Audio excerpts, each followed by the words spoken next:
Hi, welcome to ANR tutorials. TSPSC group 2 group 3కి సంబంధించి మనము అభివృద్ధి సమస్యలు మార్పులు అనే సబ్జెక్ట్ నుంచి మనకి 50 మార్కులు ఉన్నాయి. దాంట్లో భాగంగా మనం ఈరోజు ఆర్థిక వృద్ధి ఆర్థిక అభివృద్ధి అంటే ఏంటి నిర్వచనాలు తెలుసుకుందాం. అదేవిధంగా వాటి మధ్య డిఫరెన్స్ కూడా తెలుసుకుందాం. దీని నుంచి ఖచ్చితంగా ఒక బిట్ అనేది వస్తుంది. మీరు కనుక గ్రూప్ 2కి గ్రూప్ 3కి ప్రిపేర్ అవుతున్నట్లయితే మొట్టమొదటిసారిగా మీరు తెలుసుకోవాల్సిన విషయం ఏంటి అంటే ఆర్థిక వృద్ధి అంటే ఏంటి, ఆర్థిక అభివృద్ధి అంటే ఏంటి. వినడానికి రెండు పేర్లు ఒకేలాగా ఉంటాయి, కానీ ఇవి రెండు పర్యాయ పదాలు కాదు. ఒకదాని మీనింగ్ ఇంకో దానికి డిఫరెంట్గా ఉంటుంది. సో ఇవి మీరు రెండు చదివేటప్పుడు అదేవిధంగా గుర్తుపెట్టుకునేటప్పుడు చాలా జాగ్రత్తగా ఉండాలి. రెండిటికి మధ్య చాలా తేడా ఉంది. సో ఫస్ట్ మీరు గ్రూప్స్కి ప్రిపేర్ అయ్యే వాళ్ళు ఆర్థిక వృద్ధి ఆర్థిక అభివృద్ధికి మధ్య తేడా తెలిస్తేనే మీరు నెక్స్ట్ చాప్టర్స్కి వెళ్ళాలి. ఇది తెలియకుండా మీరు అసలుకి గ్రూప్స్కి ప్రిపేర్ అవుతున్నారు అంటే అది ఊరకనే మీరు ఫీల్ అవుతున్నట్టు గ్రూప్స్కి ప్రిపేర్ అవుతున్నట్టే అని, కానీ మీరు అంత స్టాండర్డ్గా లేరు అని అర్థం. సో కాబట్టి ఫస్ట్ మనం తెలుసుకోవాల్సిన ఆర్థిక వృద్ధి ఆర్థిక అభివృద్ధి అంటే ఏంటి అనేది ఒకసారి చూద్దాం. ఇక్కడ చూడండి, ఆర్థిక వృద్ధి అంటే ఒక సపోజ్కి ఎగ్జాంపుల్గా చెప్తాను మనం మాట్లాడుకునే భాషలో, తర్వాత అసలైన నిర్వచనం చెప్తాను. ఆర్థిక వృద్ధి అంటే ఏంటి అంటే ఒక డబ్బున్న పర్సన్ ఇంకా ఎక్కువ డబ్బును సంపాదిస్తే అతను ఆర్థిక వృద్ధి చెందుతున్నాడు అంటాం. ఆర్థిక అభివృద్ధి అంటే ఏంటి అంటే ఒక మిడిల్ క్లాస్ మధ్యతరగతి కుటుంబానికి చెందిన ఒక వ్యక్తి డబ్బు సంపాదిస్తూ అదేవిధంగా అతని యొక్క జీవన ప్రమాణాలను పెంచుకుంటూ, అంటే బాగా చదువుకుంటూ ఆరోగ్యంగా ఉంటూ వైద్యానికి సంబంధించిన డబ్బును ఖర్చు చేస్తూ అదేవిధంగా అతను పేదరికం స్థాయి నుంచి బయటపడుతూ అదేవిధంగా ఉద్యోగం చేస్తూ అదేవిధంగా అన్ని రకాల జీవన ప్రమాణాలను పెంచుకుంటూ డబ్బు సంపాదిస్తే అతను ఆర్థిక అభివృద్ధి చెందుతున్నాడు అంటుంది. సో రెండింటికి మధ్య డిఫరెన్స్ చూడండి. మొదటి పర్సన్ కేవలం డబ్బు మాత్రమే సంపాదిస్తున్నాడు, ఎందుకంటే ఆల్రెడీ అతని దగ్గర చాలా డబ్బు ఉంది, అతను ఆల్రెడీ ఎప్పుడో డెవలప్ అయిపోయాడు, కాకపోతే ఇంకా డబ్బును సంపాదిస్తున్నాడు, కాబట్టి అతన్ని ఓన్లీ ఆర్థిక వృద్ధి చెందుతున్నాడు అంటారు.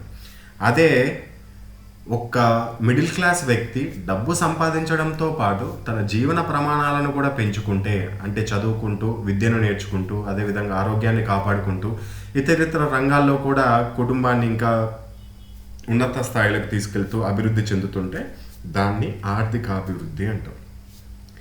సో ఇది మెయిన్ డిఫరెన్స్. ఆర్థిక వృద్ధి అంటే ఇంగ్లీష్లో గ్రోత్ అంటాం, ఆర్థిక అభివృద్ధి అంటే డెవలప్మెంట్ అంటాం. సో రెండింటికి మధ్య డిఫరెన్స్ చూడండి, గ్రోత్ అండ్ డెవలప్మెంట్. సో ఆర్థిక వృద్ధి అనే భావన ఎక్కువగా ఆల్రెడీ డెవలప్ అయిన దేశాల విషయంలో ఉపయోగిస్తారు. ఎగ్జాంపుల్కి బ్రిటన్, అమెరికా ఇవన్నీ ఆల్రెడీ డెవలప్డ్ కంట్రీస్ అని మనకు తెలుసు. సో ఆల్రెడీ డెవలప్డ్ కంట్రీస్ ఇంకా మనకి ప్రతి సంవత్సరము వాటి యొక్క జీడిపి ఆధారంగా అవి గ్రోత్లో ఉంటాయి. అంటే ఒక సపోజ్కి అమెరికా అనేది 2022-2023 సంవత్సరానికి గాను 8% జీడిపి పెరుగుదలను నమోదు చేసింది అనుకుందాం. సో దాన్ని ఏమంటాం మనము, ఆర్థిక వృద్ధి అంటాం, బ్రిటన్ అయినా ఏదైనా. అదే భారతదేశము సపోజ్కి 7 లేదా 8 లేకపోతే 9 అక్కడ అమెరికా కంటే ఎక్కువ పర్సంటేజ్ వృద్ధిని నమోదు చేసినా కానీ భారతదేశం అనేది ఆర్థిక వృద్ధిని నమోదు చేస్తుంది అనం, ఆర్థిక అభివృద్ధిని నమోదు చేస్తుంది అంటాం. ఎందుకంటే అభివృద్ధి చెందుతున్న దేశాలకు ఉపయోగించే పదము ఆర్థిక అభివృద్ధి, అభివృద్ధి చెందిన దేశాలకి ఉపయోగించే పదము ఆర్థిక వృద్ధి. ఎందుకంటే అభివృద్ధి చెందిన దేశాలలో విద్య అదేవిధంగా నిరుద్యోగానికి సంబంధించిన రేట్లన్నీ తక్కువగా ఉంటాయి. ఆల్రెడీ అవన్నీ విద్యలో ముందుంటాయి, అదేవిధంగా ఉద్యోగ కల్పనలో ముందుంటాయి, అదేవిధంగా పేదరిక స్థాయి కూడా అక్కడ చాలా తక్కువగా ఉంటుంది. సో కాబట్టి అక్కడ ఆర్థిక వృద్ధి జరుగుతుంది. అదే భారతదేశంలో నిరుద్యోగము ఉంది, పేదరికము ఉంది, అక్షరాస్యత రేట్లు తక్కువగా ఉన్నాయి, అదేవిధంగా పర్యావరణం కూడా బాగా దెబ్బతింటుంది. సో కాబట్టి గ్రోత్ రేట్ని అంటే జాతీయ ఆదాయంను పెంచుకుంటూ వీటన్నిటిని కూడా పెంచుకోవాలి. కాబట్టి ఇవన్నీ పెరిగితే అంటే ఉత్పత్తితో పాటు లేకపోతే జీడిపితో పాటు పేదరిక స్థాయి తగ్గి ఉద్యోగ కల్పన పెరిగి పర్యావరణ క్షీణత కూడా తగ్గి ఇవన్నిట్లో కూడా మెరుగుదల పొందితే భారతదేశము ఆర్థిక అభివృద్ధి చెందుతుంది అంటాం. సో ఎక్కువ ఈ డిఫరెన్స్ అనేది గుర్తుపెట్టుకోవడానికి ప్రయత్నించండి. ఫస్ట్లో మీకు కన్ఫ్యూజన్గా ఉంటుంది, కాకపోతే వీడియో స్టార్టింగ్ నుంచి మళ్ళీ ఇంకొకసారి చూడండి, మీకు అర్థమవుతుంది. సో ఆల్రెడీ అభివృద్ధి చెందిన దేశాలలో ఉపయోగించే పదము ఆర్థిక వృద్ధి, అభివృద్ధి చెందుతున్న దేశాలకు ఉపయోగించే పదము ఆర్థికాభివృద్ధి. సో అభివృద్ధి చెందిన దేశాలలో ఆర్థిక వృద్ధిని కొలవడానికి ఉపయోగించే సూచి ఏంటంటే స్థూల జాతీయ ఉత్పత్తి లేకపోతే స్థూల దేశీయ ఉత్పత్తిలో మనకి అక్కడ ఆర్థిక వృద్ధిని కొలుస్తారు. అదే భారతదేశం వంటి అభివృద్ధి చెందుతున్న దేశాలలో ఆర్థిక అభివృద్ధిని కొలవాలంటే తలసరి ఆదాయము, అదేవిధంగా విద్యా రేటు, నిరక్షరాస్యత రేటు, అదేవిధంగా పేదరిక స్థాయి, వీటి ఆధారంగా ఆయురార్థం అంటే ఆరోగ్యం ఏ విధంగా ఉంది, వీటి గురించి అంతా విశ్లేషించుకుంటూ ఆ దేశము ఆర్థిక అభివృద్ధి చెందిందా లేదా అనేది చూస్తాం. ఇది మెయిన్గా రెండింటికి మధ్య డిఫరెన్స్. ఇక్కడ చూడండి, ప్రపంచంలో ప్రతి దేశము అభివృద్ధి చెందిన దేశం కావాలని ఐక్యరాజ్య సమితి కోరుకుంటుంది. దానికోసం కొన్ని sustainable development goals, SDG goals అని చెప్పి చాలాసార్లు మనం వినే ఉంటాం.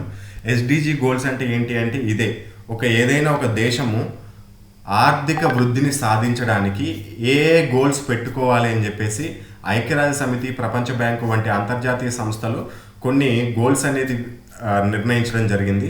వాటికి సంబంధించి అన్ని గోల్స్ని కొన్ని దేశాలు పాటించినట్లయితే ఆ దేశం కూడా అతి త్వరలోనే ఆర్థిక వృద్ధిని సాధిస్తుందని చెప్పేసి ఐక్యరాజ్య సమితి తెలిపింది. సో ఇది ఆర్థిక వృద్ధి అంటే ఏంటి, ఆర్థిక అభివృద్ధి అంటే ఏంటి, అదేవిధంగా ఈ రెండింటికి మధ్య డిఫరెన్స్. మీరు ఇప్పుడు ఏం చేస్తారంటే, మీకు టార్గెట్, నేను ఇచ్చే టార్గెట్ మీకు 20 మార్క్స్. ఇప్పుడు మీకు ఎంసీక్యూస్ వస్తాయి.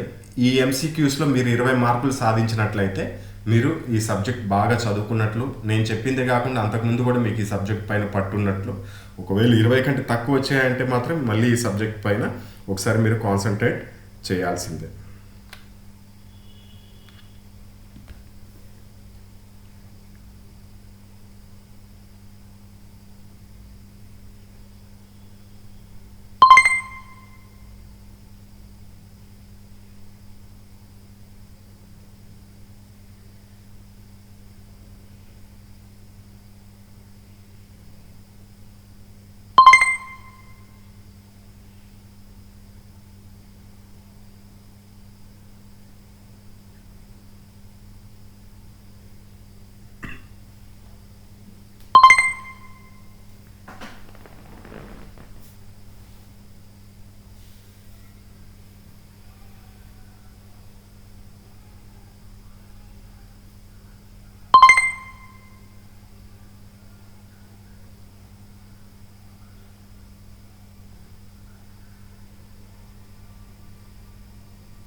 క్వశ్చన్స్ బాగా అటెంప్ట్ చేశారనుకుంటున్నాను. మీకు వచ్చిన మార్క్స్ అనేది కింద కామెంట్ సెక్షన్లో తెలియజేయండి. వేరే వాళ్ళతో కంపారిజన్ చేసుకోవడానికి ఉపయోగపడుతుంది. అదేవిధంగా ఇట్లాంటి టోటల్గా సబ్ చాప్టర్ వైజ్గా ఒక్కొక్క సబ్జెక్ట్లో నుంచి మళ్ళీ సబ్ చాప్టర్ వైజ్గా మీకు మొత్తం పీడిఎఫ్స్ కావాలనుకుంటే మీరు ఏఎన్ఆర్ ట్యూటోరియల్కి సంబంధించిన గ్రూప్-2 గ్రూప్-3 కోర్స్ తీసుకోవచ్చు. దీనికి లైఫ్ లాంగ్ వ్యాలిడిటీ ఉంటుంది. ఇండియన్ ఎకానమీ నుంచి 122 చాప్టర్లు, తెలంగాణ ఎకానమీ నుంచి 92 చాప్టర్లు, అభివృద్ధి సమస్యలు మార్పుల నుంచి 86 చాప్టర్లు, పాలిటీ నుంచి 75 చాప్టర్లు, సమాజ నిర్మితి నుంచి 82 చాప్టర్లు, తెలంగాణ చరిత్ర నుంచి 80 చాప్టర్లు, తెలంగాణ ఉద్యమ చరిత్ర నుంచి 62 చాప్టర్లు, మొత్తం మీద మనకి 599 చాప్టర్లు థియరీ విత్ ఎంసీక్యూస్ వస్తాయి. ఒకవేళ మీరు ఈ కోర్స్ తీసుకోవాలనుకుంటే డిస్ప్లే పైన చూపిస్తున్న ఫోన్పే నెంబర్ లేకపోతే గూగుల్ పే నెంబర్ ఏదో ఒక దానికి మీరు అమౌంట్ పే చేసుకోవచ్చు. రెండు కూడా సేమ్ నెంబరే. మీరు రెండు ఆప్షన్లో ఏదో ఒక దానికి అమౌంట్ పే చేసుకున్న తర్వాత ఆ పే చేసుకున్న అమౌంట్ స్క్రీన్ షాట్ని సేమ్ ఇదే నెంబర్ వాట్సాప్కి పంపించినట్లయితే వితిన్ 4 hours లోపల మీకు మెటీరియల్ రావడం జరుగుతుంది. అదేవిధంగా వాట్సాప్ బ్రాడ్కాస్ట్ గ్రూప్లో కూడా మిమ్మల్ని యాడ్ చేయడం జరుగుతుంది. మీకు ఇంకా ఏదైనా డౌట్స్ ఉన్నట్లయితే కింద కమెంట్ సెక్షన్లో తెలియజేయండి. అందరికీ రిప్లై అవ్వడానికి ప్రయత్నిస్తాను. All the best.